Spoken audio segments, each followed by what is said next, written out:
Ito naman, Angel. Bati ka, Iha. Angel, go. Hi, Kuya Will. Wait lang po. Ang gwapo-gwapo niyo naman. Nakaka-asar. Ako, nabubusit na ako sa inyong dalawa. Hindi. Huli ano kayo, ha? Hindi, totoo naman po kasi. Kasi when we say gwapo po, di ba po, nakikita yun sa panloob. So, ibig sabihin hindi siya gwapo kasi panloob lang. Hindi, gwapo siya. Ano? Ano sabi mo? So, ibig sabihin hindi siya gwapo kasi panloob lang. Hindi, alam naman natin, di ba guys, na marami na siyang natulungan. Yes. Kaya yun po, masasabi ko na napakagwapo ni Sir Will. Okay. Angel, ilang taon ka na, Iha?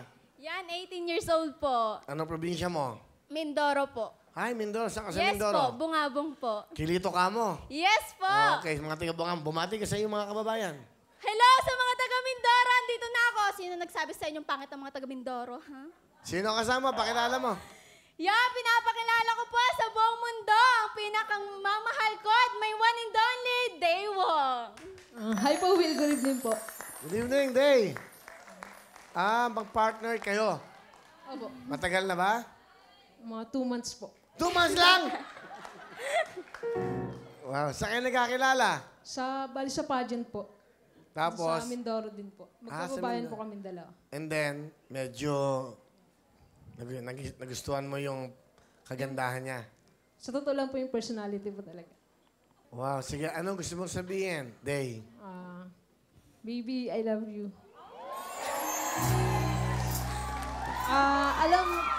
Alam ko na may time kasi na gusto na niyang mag-give up, lalo na dun sa pag-aaral niya. Katulad hanggang ngayon, sa OJT niya, hinihintay pa rin niya yung OJT niya. Malapit na magpasukan pero hindi pa rin siya nakakapag-OJT. Tapos yung papa niya, na nagpapagaling pa rin, yun. Yung mama naman niya, may times din po na sinasamahan ko siya papunta sa sementeryo, tapos dinadalaw namin yung mama niya. Umiiyak siya dun palagi. Pag may time na may sama siya ng loob sa ate niya, sa papa niya, dun siya umiiyak. Tapos dun lang kami, hinihintay ko na na maging okay siya. Pag okay na, uwi na kami. Oh.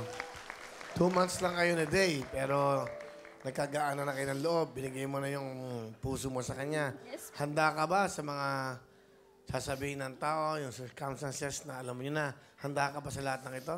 Yes po, kasi hindi naman po porket lesbian yung karelasyon ko, dapat minamaliit nyo na.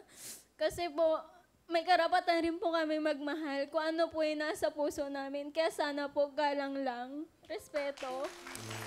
Anong gusto mo sabihin kay Day? B, thank you. Kasi alam mo naman na wala akong pera. Lalo na sa pag-aaral ko. Kapag walang pageant, walang pera, doon mo nakakaranas na hindi kumain kapag walang pageant. Maraming salamat sa'yo kasi andyan ka para magbigay sa akin. Actually po, ako rin po yung nagbibigay ng pera sa amin para po makakain ng pamilya ko. Napakahirap po kasi na nagsimula ka sa taas, tapos biglang baba. Nang mawala po yung nanay ko. Gusto ko na rin mawala. Kasi nasanay ako na nasa kanya lahat. Sinusubo niya lahat sa akin. Na ultimo kahit malaki na ako. Lahat sinusubo niya. Tapos bigla siyang mawawala. Ang sakit, parang naging masama ako nung time na yun. Na sana, dapat iba na lang yung nawala. Hindi na lang si Mama. Okay na. Sige, at least may isang taong nandyan para sa'yo, di ba? Yes po.